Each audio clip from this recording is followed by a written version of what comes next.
I was talking to another martial arts instructor yesterday. I had gone into his brand new school in Sierra Madre. His name is Vic, great guy, and asked him about his jiu-jitsu program. Apparently, his brother trained with Gokor and all the boys over in Hollywood area and Glendale. He's a black belt under those gentlemen. And years ago I trained with those groups over in Hollywood, North Hollywood, because I had come from judo and I ran across one of them up at the Capitol Open at a judo competition with a buddy of mine, Tom Knox, who has elite martial arts up in the Central California Valley. Tom and I used to train together in judo under Sensei Emoto, and we both started to train in Brazilian Jiu-Jitsu with Pacific martial arts up in Fresno, California. There wasn't a lot of Jiu-Jitsu in the Central Valley at the time,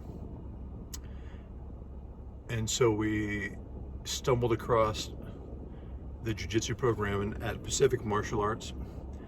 There were some guys in the back room doing what we thought was judo, and then we paid attention to it, and it turned out to be Brazilian Jiu-Jitsu. And we started to sneak away from our judo class because our sensei didn't want us to train in jiu-jitsu. Long story of why he didn't want that, but we would drive up to Fresno from Central Cal, and as we did that, I started to drive down to Southern California to train with the Machado family on 190th and Hawthorne.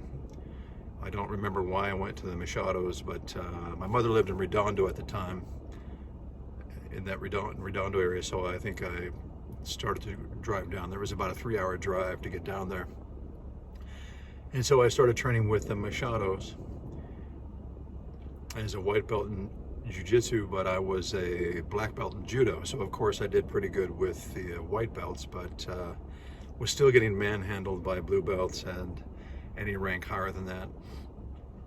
When it really came to strong groundwork, my judo was more focused on ippon judo and traditional throws. Newaza, the groundwork, but it had some good tricks from my judo. But I wanted to improve on my ground skills. Then, ironically, in Fresno, Royce Gracie was going to come to Fresno to Pacific Martial Arts and do a seminar.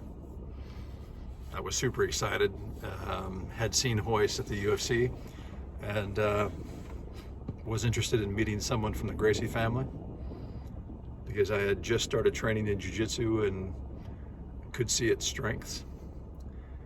And I signed up for the seminar, came to the seminar. Back then I was doing a lot of heavy lifting, so I probably weighed about 285, solid 285. Which worked great for judo. Wasn't the best weight for jiu-jitsu, but it was a great weight for doing the heavyweight judo competitions for leverage and power. So when I went to the seminar started, and everybody, of course, got to meet Royce, and then they were going to have an open session to roll. And Royce was going to roll with some students, and he was going to pick some people to roll with so he could experience his jiu-jitsu. Ironically, he chose me first. Here's this big 285-pound white belt, perfect candidate to show how jiu-jitsu dominates power. And I knew that's what he was doing.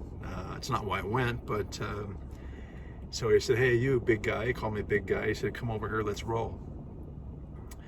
What he didn't realize is I was a black belt in judo, and I was already a competitive black belt in judo in the national or local circuit of judo, and had won some competitions.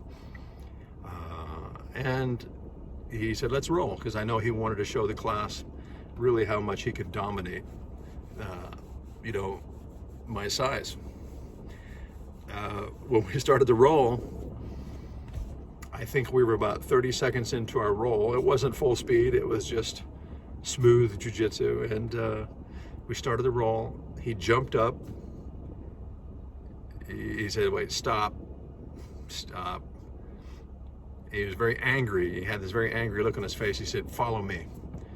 And we walked over to the corner of the gym, and he started to scold me and asked me why I was there sandbagging, which means you're not really telling people what your rank is, and you're there to win or be aggressive and dominate people because your ego, somehow you think you are going to win something by dominating white belts or blue belts.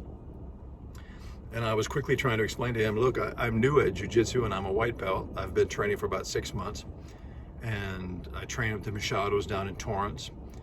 And he was looking at me puzzled, like, well, why do you have a white belt? And I said, well, I'm a black belt in judo, but the Machado family always questioned who I was when I would train, and they almost treated me like a spy, because the jiu-jitsu at that time was still being protected from outsiders, and the Machados, to be honest, didn't trust me. They thought somehow I was stealing jiu-jitsu for another jiu-jitsu school, and I would always explain to them, no, I'm a black belt in judo under Sensei Emoto from the Chuka Yodanshikai, which is the area in Central California Valley, and they allowed me to train, but never gave me any rank. And I wasn't looking for a rank. I wasn't looking for a belt. I was just loving the jiu-jitsu. I've been in martial arts all my life at that point, and I'd had many different belts, and colored belts through all the ranks, and I never chased rank. It comes to you when you earn it. So back to Royce, he started to understand. He's like, oh, so the Machados don't trust you. And I said, well, they don't really know who I am, and always sort of never really fully accepted me. And then the class is watching us stand there and watching me get scolded, and me talking to him. He had a duffel bag in the corner, just a small blue duffel bag. I remember the duffel bag. And he said, wait a second. And he bent down, unzipped the duffel bag, and reached inside, and there was a brand new blue belt. It looks like he had a few of them in case he was going to promote some people that day. And he pulled out a blue belt, my size, and he said, you're now a Gracie blue belt. And that's how I received my blue belt from Royce Gracie in Fresno, California, at Pacific Martial Arts. And the class was in awe, thinking, this dude just got his blue belt from Royce Gracie. And so that's how I got my blue belt in jiu-jitsu. Witnesses, can testify to the truth of that story. So I basically got gang jumped in by Royce Gracie into the Gracie clan. I went on to train with Chinguinha in Orange County, Gracie Baja in Rio de Janeiro, trained under Carlos Gracie Jr., trained with Hajar Gracie, trained with Masio Fatosa, Pej de Pana, Gorgio, his little brother, Batata, trained at Half Gracie for a little while, then went on to train with other schools around the world, trained with Kleber Luciano in Huntington Beach with Tom Knox, my buddy Tom Knox, who became a black belt in jiu-jitsu. It was Kleber that eventually, Tom and Kleber gave me my 4th stripe on my brown belt, and that's how I got started in jiu-jitsu. Not that you care, but I thought it was a funny story, and I love sharing that story because it's funny. Back in the day, how you could get your rank. Things are much more formalized at many schools.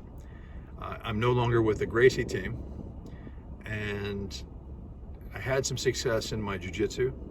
Back in the day, my last big competitions were 2002 and 2003 in Baja.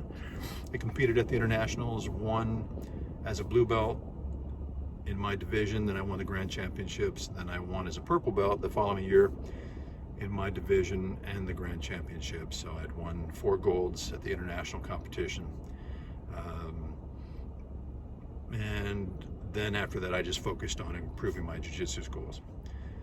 So after many years, I'm coming back to jiu-jitsu and look to improve improve my game again, to take it to the next step, learn the new jiu-jitsu.